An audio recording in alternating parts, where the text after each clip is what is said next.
वलसाड जिले के वापी शहर के करवड़ इलाके में वापी नगर निगम ने बड़ी कार्यवाही की, जहां स्थित 300 से ज्यादा अवैध कबाड़ गोदामों पर तोड़फोड़ शुरू कर दी गई। ये गोदाम अग्निशमन विभाग, जीपीसीबी और अन्य संबंधित अधिकारियों से आवश्यक एनओसी प्राप्त किए बिना अवैध रूप से चल रहे थे।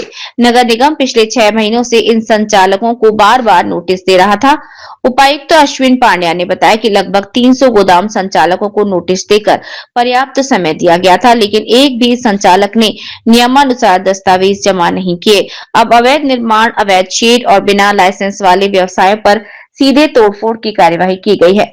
नगर निगम के एक सर्वेक्षण के अनुसार कई कबाड़ गोदाम संचालक वापी जीआईडीसी की केमिकल कंपनियों से निकलने वाले कचरे को बिना पूरी जानकारी के अन्य कबाड़ में मिला रहे थे, जिसके कारण कई आग लगने की घटनाएं हुई। सुरक्षा मानकों का पालन न करने की इस लापरवाही को गंभीरता से लेते हुए नगर निगम ने सख्त कार्यवाही की है। करवड़ क्षेत्र में नगर निगम की इस कार्यवाही से अवैध संपत्ति मालिकों में चिंता का माहौल है। वापी नगर निगम द्वारा सरकारी दिशा निर्देशों का सख्ती से पालन किए जाने से अवैध रूप से चल रहे व्यापारियों में भी हड़कंप मच गया। ખંડભાઈ, જે રીતે આજરોજ મહાનગરપાલિકાએ ડિમોલેશનની કામગીરી હાથ ધરવામાં આવી છે તેના વિશે જણાવો, જેને લીધે કઈ રીતની તકલીફો પડી રહી? હવે ડિમોલેશન તો એ લોકો દરેક જગ્યાએ કરી રહ્યા છે. ભાજપનું કામ જ છે. ભાજપ આ સરકાર એવી છે કે મતલબ ડિમોલેશન કરીને લોકોને ઘર વગરના કરી નાખવામાં એ લોકો મતલબ સફળ રહ્યા છે. અને એ લોકોનો દરેક આપણા ભારત દેશમાં દરેક જગ્યાએ મતલબ ડિમોલેશન સિવાય બીજું એ લોકો પાસે છે જ નથી ભાજપ સરકાર પાસે. કારણ કે જ્યાં જાય તો મતલબમાં ત્યાં બધા કે સારું ઘર બનાવીને રહેતો હોય તો મતલબમાં એમને મતલબ ભાડાની આવક આવતી હોય તો એ લોકોને સહન નથી થતું, એટલા માટે મતલબ ડિમોલેશન કરીને બધાના રોડ પર લાવી દે છે. આ જ ભાજપની સરકારમાં મતલબ થઈ રહ્યું છે. ગેરકાયદેસર દબાણો હટાવે છે કે કેવી રીતની કામગીરી? હવે ગેરકાયદેસર બી હટાવે છે અને એને હોય તેને પણ મતલબ એ લોકો નોટિસ ફટકારે છે કે હેતુફેર ન કર્યો હોય. હેતુફેર માટે એ લોકોને ટાઈમ આપવું જોઈએ, પણ આ સરકાર હેતુફેર માટે બી ટાઈમ નથી આપતી. એને જગ્યા હોય તેને બી તોડવાની વાત કરે છે ને તેને બી તોડતા છે.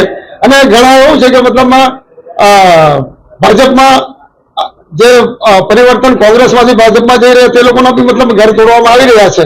કારણ કે કહેવામાં આવે છે કે ભાજપમાં જાઓ ને પોતાનું ઘર તોડાવો. આ છે આ મતલબ સરકારનો મતલબ ઉપદેશ. કયા કયા વિસ્તારમાં ડિમોલેશન થઈ રહ્યું છે અને આગળ બીજા કયા વિસ્તારમાં?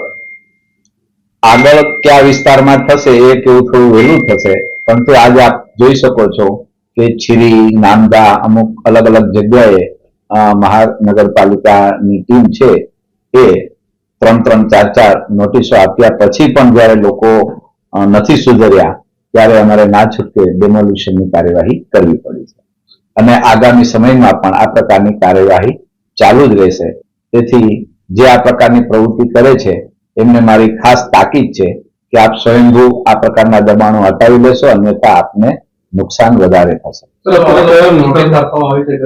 હા, તમામને કાયદાકીય તમામ પ્રક્રિયા પૂર્ણ કર્યા બાદ જ આ ડેમોલિશનની કાર્યવાહી ચાલે છે. આ તમામ જે બાંધકામો છે ગેરકાયદેસર હતા તે કઈ રીતનું? આમાં મોટા ભાગના બાંધકામો ગેરકાયદેસર પણ હોય, એટલે પરમિશન ના લીધું હોય ગેરકાયદે, એટલે અથવા તો જે મંજૂરી હોય એનાથી વિરુદ્ધ અથવા વધુ બાંધકામ હોય. આવા બધા જે છે એમને અમે નોટિસ આપી છે અને પછી પણ એમને સુધારો ન કર્યો, તેથી અમે ડેમોલિશન કર્યું છે. આજે કેટલી મિલકતો અને તોડવાની નોટિસો આપવામાં આવી છે? આજે અત્યારે ડેમોલિશનનું કામ ચાલે છે. આજે જે ડેમોલિશન ચાલે છે એ આગામી 2-3 દિવસ સતત ચાલુ રહેશે એવું મને લાગે છે અને એના કારણે 300 જેટલી ગેરકાયદેસરની મિલકતોને અમે ડેમોલિશન કરવાના છીએ.